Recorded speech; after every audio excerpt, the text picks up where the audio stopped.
భద్రాద్రి కొత్తగూడెం జిల్లా జూలూరుపాడు మండల కేంద్రంలో మాజీ ముఖ్యమంత్రి ఎన్టీఆర్ వర్ధంతి కార్యక్రమాన్ని ఘనంగా నిర్వహించారు టీడీపీ కార్యకర్తలు. ఎన్టీఆర్ అభిమానులు పాల్గొని ఎన్టీఆర్ అమర్ రహే అంటూ నినాదాలు చేస్తూ ర్యాలీ నిర్వహించారు. అనంతరం ఎన్టీఆర్ విగ్రహానికి పార్టీలకు అతీతంగా నాయకులు పూలమాలలు వేసి నివాళులర్పించారు.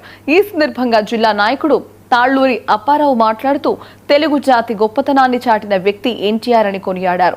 ఎన్టీఆర్ ఆశయాల సాధన కోసం ప్రతి ఒక్కరూ కృషి చేయాలని అప్పారావు పిలుపునిచ్చారు. కార్యక్రమం అనంతరం ఎన్టీఆర్ విగ్రహం దగ్గర అన్నదాన కార్యక్రమాన్ని ఏర్పాటు చేశారు.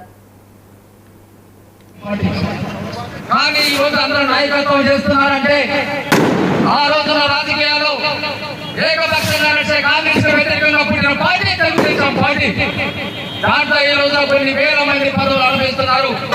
దేశంలో ప్రక్షాళన రాజకీయాల్లో తీసుకొచ్చింది. అంతకుముందు మనకి ఎమ్మెల్యే ఎవరో తెలీదు, ఎంపీ ఎవరో తెలీదు, మనకి పైన ఏ నాయకత్వం ఉందో తెలీదు.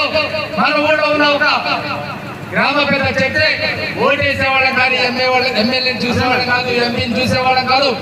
అటువంటి తరుణంలో అన్న ఎన్టీ రామారావు జీవిత చరిత్రలో అన్ని వేషధారులు ఎన్నో సినిమాలు తీసి అన్ని రంగాల్లో అవగాహన చేసుకొని తెలుగు జాతికి ఒక ప్రత్యేకత రావాలి, ఢిల్లీ గత వడగాలి అనే ఆసక్తితోని ఆ రోజు అన్న ఎన్టీ రామారావు ఒక తెలుగుదేశం పార్టీని స్థాపించడం జరిగింది. జరిగిన తర్వాత ప్రజలు కూడా ఒకసారి గుర్తించారు. తెలుగు రాష్ట్రాలకి ఒక ఆశాజ్యోతి వచ్చింది.